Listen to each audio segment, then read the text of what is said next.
mau launching nanti. Jadi banyaklah persiapan-persiapan yang sedang dilakukan, persiapan yang hebat yang akan dilakukan untuk kita semua gitu. Ya, jadi kita mau membahas itu semua supaya lebih tajam dan lebih on point lah untuk kita semuanya gitu. Nah, melihat beberapa hari belakangan ini, saya ngelihat banyak hal yang lucu ya gitu.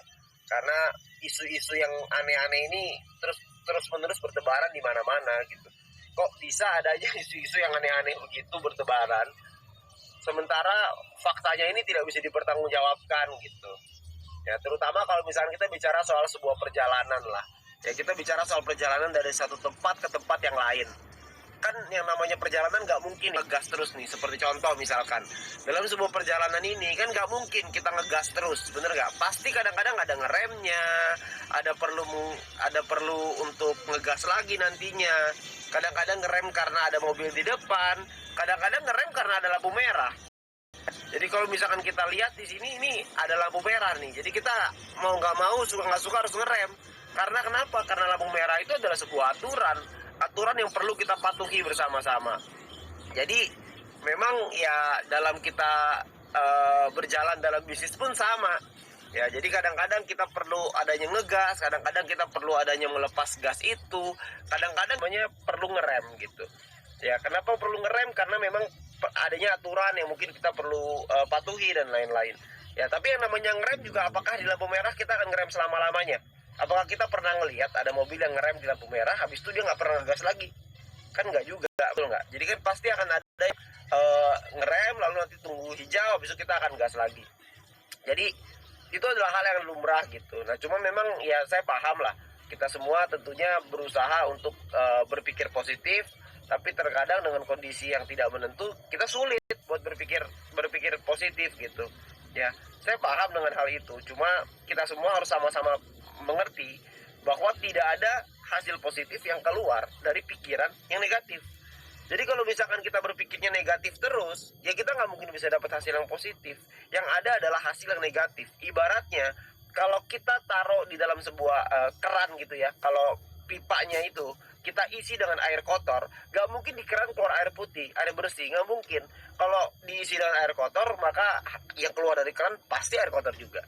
Begitu juga sebaliknya, kalau kita isinya air bersih, tidak mungkin kalau kita buka keran, yang keluar adalah air kotor, nggak mungkin. Kita pasti akan keluar air bersih juga. Jadi apapun yang kita masukkan dalam pikiran kita, maka itulah yang akan jadi hasilnya. Jadi kalau kita berpikirnya negatif terus, hasilnya pasti akan negatif. Kita berpikir positif terus, kita pasti akan berpikir positif. Mendapatkan hasil yang positif. Karena kita menarik. Karena pikiran kita menarik apapun tindakan kita. Menarik apapun ucapan kita. Mungkin kalau sekarang apapun yang kita ketik gitu ya.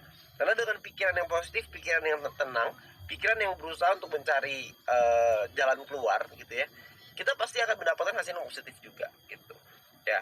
Nah, ya itu yang memang kita perlu pahami lah sama-sama ya. Tapi alangkah lucunya kan cara ini kan sekarang nih ya, ini lampunya sudah hijau, sudah kembali jalan lagi. Nah, inilah yang sesuatu kondisi yang memang kita tunggu sama-sama. Tapi alangkah lucunya kalau misalkan di lampu merah ini habis itu ada orang-orang yang mendatangi lampu merah ini, terus berusaha untuk menghancurkan lampu merahnya supaya bisa jalan, supaya bisa lampu hijau. Saya rasa ya nggak mungkin juga hal itu dilakukan gitu. Jadi ya mungkin yang bisa dilakukan. Dulu di Jepang ada anak laki-laki tidak pintar, sakit-sakitan, tidak ganteng juga. Di kelas duduknya paling belakang karena takut disuruh maju ke depan oleh guru. Tiap hari nemeni ayahnya di bengkel reparasi mesin pertanian di desa Kamyo, distrik Shizuko. Di usia 8 tahun, dia mampu mengayuh sepeda sejauh 14 km hanya untuk melihat pesawat terbang. Usia 15 tahun, putus sekolah dan bekerja di bengkel mesin di Herisoke Company. Usia 21 tahun, diserahi buka cabang. Karena rajin, bengkelnya maju pesat. Tapi dia tak puas dan memutuskan jadi wirausaha dengan membuka bengkel sendiri. dan memproduksi ring piston. Sayang, Toyota menolak karyanya karena dianggap jauh dari standar. Dia dibully dan diejek teman-temannya. Dia sedih dan jatuh sakit. Setelah sembuh, dia putuskan kuliah untuk cari ilmu. Namun, dia drop out, tidak bisa meneruskan kuliah. Dia berusaha dan mencoba dan selalu gagal berkali-kali. Tahun 1947, Jepang porak-poranda. Hidupnya makin parah. Semua dijual untuk kebutuhan sehari-hari, termasuk mobil kesayangannya dia jual juga. Dari kondisi ini, titik balik kehidupannya berubah. Dia punya sepeda kayu satu-satunya. Dia pasang motor kecil di sepedanya, dan tanpa disangka, sepeda yang ada motor kecilnya itulah yang merubah hidupnya. Banyak yang mau membeli, akhirnya dia memproduksi banyak hasil karya itu. Usahanya berkembang pesat hingga merambah produksi mobil dan menggurita di seluruh dunia, termasuk Indonesia.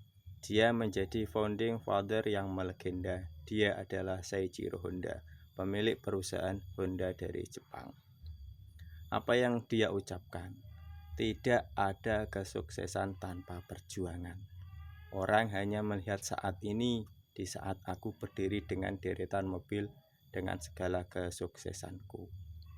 Ketahuilah, itu cuma 1% keberhasilanku. 99% adalah kegagalanku. Jarang orang yang mau melihatnya. Orang lebih silau dengan hasil kesuksesan, tanpa mau melihat bagaimana kesuksesan itu dibentuk melalui sebuah proses yang berat, susah payah, jatuh bangun, dicaci, diejek, dibully, dikhianati, bahkan diremehkan. Sukses butuh semangat, pantang menyerah, perjuangan dan doa, bahkan darah dan air mata. Itu adalah lika-liku atau perjuangan yang dilakukan oleh Seiichiro Honda untuk mengembangkan usahanya. Begitu juga seharusnya para VTuber itu mempunyai sikap yang seperti dimiliki Seiichiro Honda. Tidak ada usaha yang tanpa perjuangan, tanpa melalui rintangan, tanpa melalui kesulitan. Hinaan, cercaan, bahkan diremehkan itu sudah menjadi makanan seseorang yang ingin berhasil dalam bidang apapun. Ingat, tidak ada makan gratis di siang hari.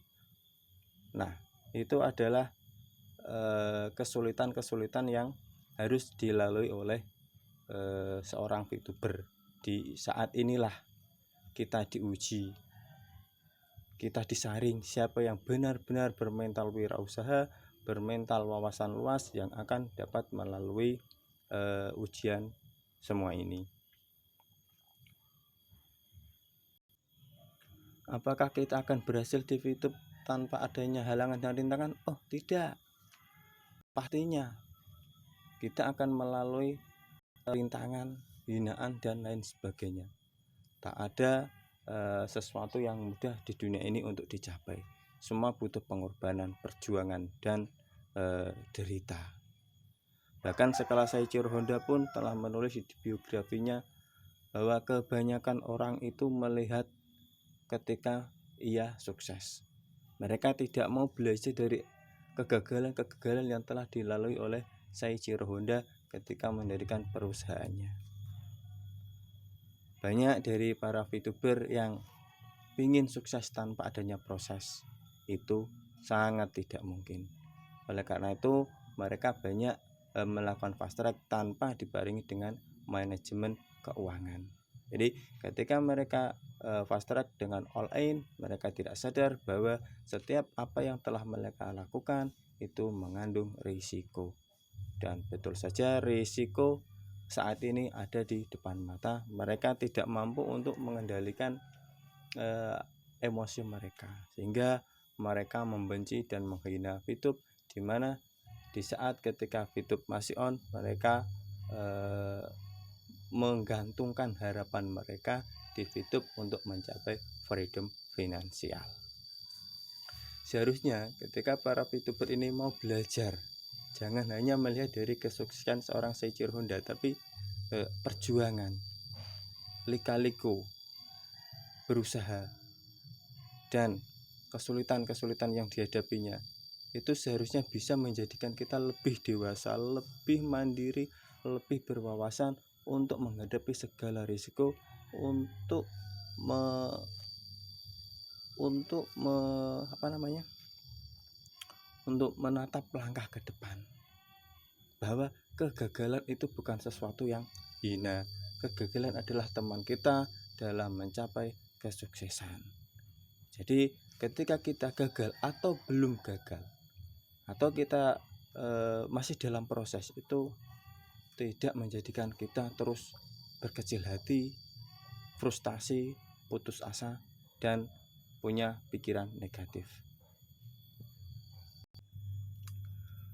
Bagi seorang VTuber yang sejati, momen ini adalah momen dimana kesabaran, mentalitas, keteguhan hati diuji coba.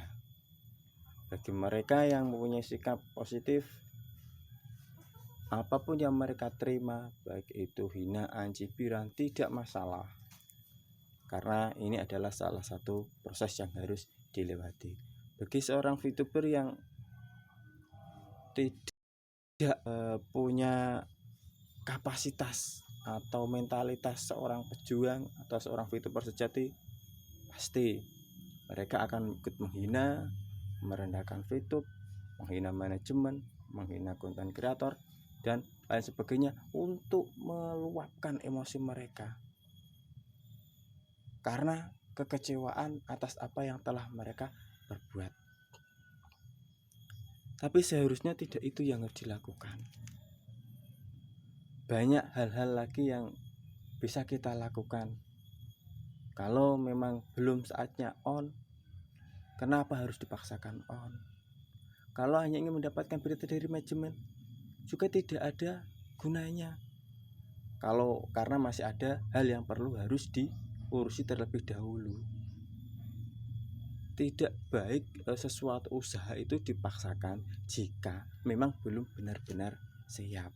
Seharusnya yang kita lakukan adalah menunggu sambil melaksanakan atau mengerjakan apa yang kita bisa, karena sebelum ada itu pun kita sudah mempunyai pekerjaan masing-masing.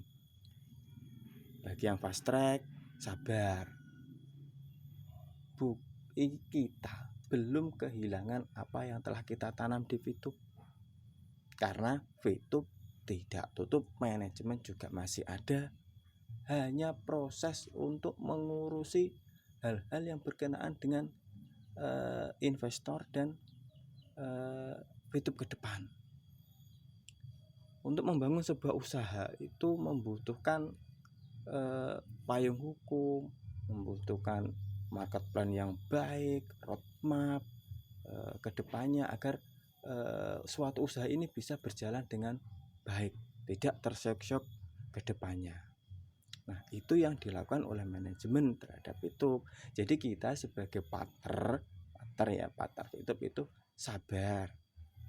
Ya memang untuk saat ini mungkin manajemen belum bisa mengasih informasi yang valid tentang bagaimana atau kapan YouTube ini bisa launching. Tapi percayalah, dari awal manajemen itu sudah membuktikan, mulai dari VTube ini belum ada di Play Store, diusahakan ada di Play Store dan sudah ada.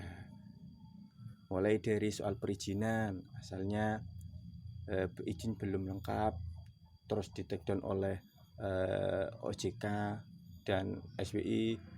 Manajemen berusaha untuk mengikuti regulator yang ada atau regulasi yang ada di Indonesia, dan semua terpenuhi dengan Pak Tongam, Ketua SWI, menulis di Instagramnya bahwa VTube sudah dinormalisasi.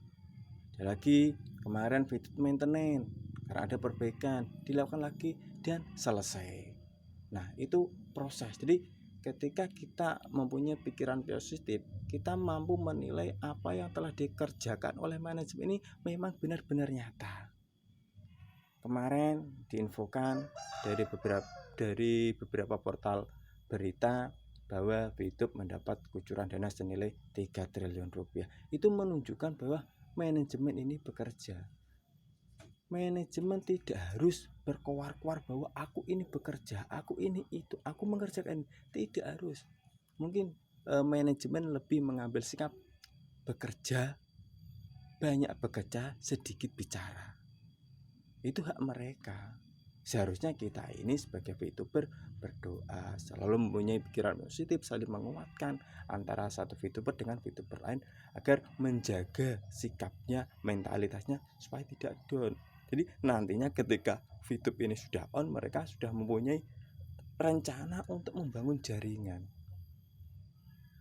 VTuber sejati itu bukan VTuber yang hebat dalam fast track, tapi mampu membangun jaringan, mengembangkan VTuber ini di berbagai macam kalangan.